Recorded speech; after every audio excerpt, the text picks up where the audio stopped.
नमस्कार साथियों, कैसे हैं आप सभी। एक बार फिर आज हम लोग की मुलाकात हो रही है। साथियों, हम लोग ग्रहों के बारे में जान रहे हैं। हमने सूर्य का ग्रहण जन्म कैसे हुआ ये भी जाना, पृथ्वी और अन्य ग्रहों का जन्म कैसे हुआ हमने ये भी जाना। अब बारी है उपग्रह एक चंद्रमा की, कि आखिर चंद्रमा का जन्म कैसे हुआ हमको ये भी जानना बहुत ज़रूरी है। साथियों, हमने आपको बताया था कि सूर्य का जन्म आज से 500 करोड़ साल पहले हुआ था। तो उसमें 500 करोड़ साल का हमने ये बताया था कि हमारे कितने दादाजी मतलब परदादा परदादा उसके ऊपर दादा कितने दादा आए गए। और उसके साथ साथ हमने ये भी बताया था कि हमारे जो पृथ्वी का जन्म था वो 460 करोड़ वर्ष पहले हुआ था। तो वो कैसे हुआ था हमने सबका कॉन्सेप्ट समझा और जाना था। आज हम लोग अब ये एक इस सीरीज का कहा जाए प्लैनेट सीरीज ग्रहों की उत्पत्ति का ये अंतिम टॉपिक है, अंतिम पार्ट है, जिसमें आज हमको चंद्रमा के बारे में जानना है और आज हम लोग वही जानेंगे। तो आइए शुरू करते हैं और जानते हैं कि चंद्रमा का ग्रह जन्म कैसे हुआ था।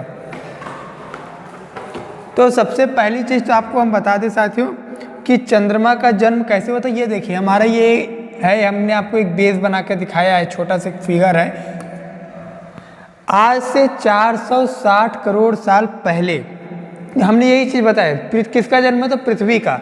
से पहले जब पृथ्वी का जन्म हुआ था उस समय एक बहुत बड़ा ग्रह पृथ्वी की ओर आकर आ रहा था। साथियों, आपको पता है जिस समय चंद्रमा का जन्म मतलब कि पृथ्वी का जन्म हुआ था तो उस समय पृथ्वी से क्या था, नहीं मान लीजिए, देखिए पृथ्वी है, ठीक, और ये बहुत बड़ा ग्रह है जो आ रहा है, मतलब इधर से आ रहा है, आके टकरा रहा है, की ओर आ रहा था। अभी आ रहा था तो क्या कर रहा था इसको भी जानना जरूरी है। तो आइए जानते हैं और देखते हैं। तो उस ग्रह का आकार लगभग मंगल ग्रह के बराबर था। हमने आपको इसके पहले वाले वीडियो में ये बताया था कि हमारे ग्रहों में सबसे बड़ा ग्रह कौन सा, बृहस्पति ग्रह है, जिसके बारे में आपको बताया था। तो ये बता रहा है कि मंगल ग्रह के बराबर था। किसके बराबर था? मंगल ग्रह के। और उसका नाम वैज्ञानिकों ने क्या रखा था? थिया रखा था। थिया क्यों रखा था? साथियों देखिए, थिया का मतलब कि उन्होंने जो उस ग्रह का नाम रखा था, ये समझ लीजिए कि यह वो ग्रह है जिसका नाम उन्होंने थिया रखा था। और ये अभी पृथ्वी है, पूरी हमारी पृथ्वी दिख रही है आपको, ये पृथ्वी है और उन्होंने क्या रखा था? थिया। फिर क्या हुआ? उस ग्रह के टकराने से पृथ्वी का कुछ मलबा अंतरिक्ष में चला गया। देखिए अब हम आपको दिखाते हैं। जैसे मान लीजिए कि ये पृथ्वी है हमारा, ठीक, और ये वो ग्रह है जो मतलब कि थिया, कौन सा, जिसका वैज्ञानिकों ने क्या नाम रखा है? थिया नाम रखा है। और ये वो पृथ्वी है जिसका मतलब कि उन्होंने नाम रखा है, सॉरी ये पृथ्वी है और ये वो ग्रह है थिया। यही जो ग्रह है उसका नाम रखा गया। तब ये क्या हुआ कि अंतरिक्ष में चला गया, पृथ्वी से टकराया। तो जब पृथ्वी के छोटे छोटे भाग हुए, जैसे मान लीजिए कि हमारे इस हाथ में एक ठो गोल सा मिट्टी का एक ठो बहुत बड़ा गोला सा बॉल है, मिट्टी का बॉल है, और हमारे इस हाथ में भी एक ठो और कोई बॉल है या कोई पत्थर कहें या कुछ भी कह सकते रखा है। यदि मेरे पृथ्वी है ये, और ये अगर ये बॉल अगर इसमें आकर टकराता है, हम कह रहे पृथ्वी बहुत मजबूत है तो टकराएगा, थोड़ा बहुत तो उसका चूर होगा ना, थोड़ा बहुत तो आगे पीछे नीचे जाकर गिरेगा ना कहीं। तो जब वो गिरेगा तो वही क्या होगा, पृथ्वी जब वो गिरेगा तो वो कहाँ गया? अंतरिक्ष में गिरा। अंतरिक्ष में गिरा तो इससे क्या हुआ, देखिए इससे क्या हुआ अभी दिखा रहे हैं। उस ग्रह के टकराने से, मतलब ये मान लीजिए ये ग्रह इससे टकरा रहा है, ये पृथ्वी है और ये वो ग्रह है जो टकरा रहा है, यही वो ग्रह है। टकराने से अंतरिक्ष में चला, कुछ उसका मलबा का मतलब होता है कि जैसे कुछ मलबा हम उसको कहते हैं, जैसे मिट्टी के जो चूर्स होते हैं तो उसको हम लोग कहते हैं ना मलबा है, या कहा जाता है अपनी भाषा में कहा जाए तो कहते हैं कि अरे सड़क पे ना जाओ बहुत हिल्ला है, या कहा जाए कि बहुत सारा मलबा पड़ा है, बेकार एकदम फैला हुआ है, तो वही मलबा कहा गया है।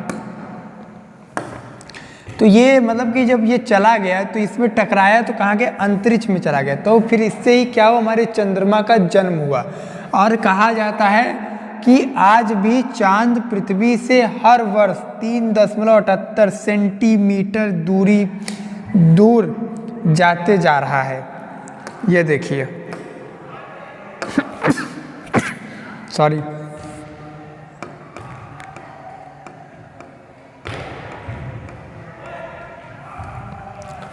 कहा जाता है कि सेंटीमीटर कितना आज ये मतलब हमारा जन्म कैसे हुआ था सूर्य का, उस तरह से हुआ था हमारा, इस तरह से हुआ है। उस ग्रह के, इस ग्रह के टकराने से हमारे चंद्रमा का जन्म हुआ है। किस ग्रह से? थिया नामक का जो ग्रह आ रहा था, इसके टकराने से क्या हुआ, चंद्रमा का जन्म हुआ। और आज भी चांद पृथ्वी से हर वर्ष 3.78 सेंटीमीटर दूर। 3.78 सेंटीमीटर कितना होता है ये जानते हैं और आपको बताते हैं। 3.78 जानना हमको। जैसे मान लीजिए कि ये 1 सेंटीमीटर हमारा इतना बड़ा है, ठीक, 2, ये 3 सेंटीमीटर हमारा है, और यही हमारा कितना है, 3.78 सेंटीमीटर है। ये क्या हो रहा है, पृथ्वी से दूर जा रहा है हर साल, हमको पता नहीं चल रहा है। जैसे अभी हम यहाँ पे हैं, और अगर आपके भी पास आए तो नज़दीक आ जाएंगे, लेकिन हम दूर जाए अभी दूर, तो ये क्या है, 3.78 सेंटीमीटर। उस समय चांद पृथ्वी के बहुत नज़दीक था जब ये टकराया था। ये जब चंद्रमा से मतलब कि जब जन्म हुआ था तो ये बहुत नज़दीक था।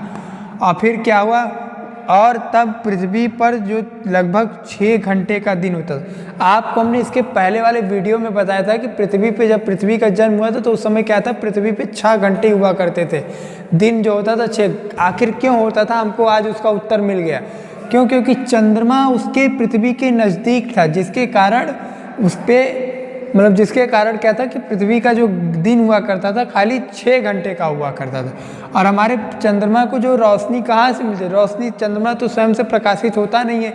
चंद्रमा कैसे प्रकाशित होता है, सूर्य के किरणों से। पृथ्वी कैसे प्रकाशित होती है, सूर्य के किरणों से ही तो प्रकाश आता है। वही चीज़ बता रहा है कि इस पर भी हुआ करता था। यही मलबा गुरुत्वाकर्षण बल के कारण धीरे धीरे आपस में जुड़ गया और हमारे चांद का निर्माण हो गया। यही चीज़ बता रहा है साथियों कि ये जो मलबा हमने आपको बताया, ये पेज जो है आगे पीछे हो गया है। और हमारे चांद का निर्माण कैसे हुआ है, जब मलबा के हमने बताया गुरुत्वाकर्षण के कारण ही सारे बल का वो हुआ है, और ये हमारे चंद्रमा का जन्म हो गया। और उस समय चांद पृथ्वी से लगभग कितने किलोमीटर दूर था, 6 घंटे की दिन हुआ करता था। तो हम लोगों ने देखा और जाना कि आखिर चंद्रमा का जन्म कैसे हुआ। आपको इसके पहले सूर्य और पृथ्वी मतलब ग्रहों के हम सारे जन्म के बारे में जान गए, और जितनी भी स्पेशलिटी थी सब बता गए। आपको बता दिए एनसीईआरटी के किताबों से ही देख के आपको बताया जा रहा है, इसलिए मैंने इसका यहाँ पे वो लोगो लगाया। अब हम आपको अगले एक नए वीडियो में मिलेंगे, और आपको 12 की तुम्हारी पढ़ाई चल रही, इसके साथ साथ कुछ अलग टॉपिक पर भी डिस्कशन करेंगे ऐसे छोटे छोटे, और आपके मैं बेस को स्ट्रॉन्ग कर दूंगा। तो मिलते हैं आपको हम अगले वीडियो में। जय हिंद, जय भारत।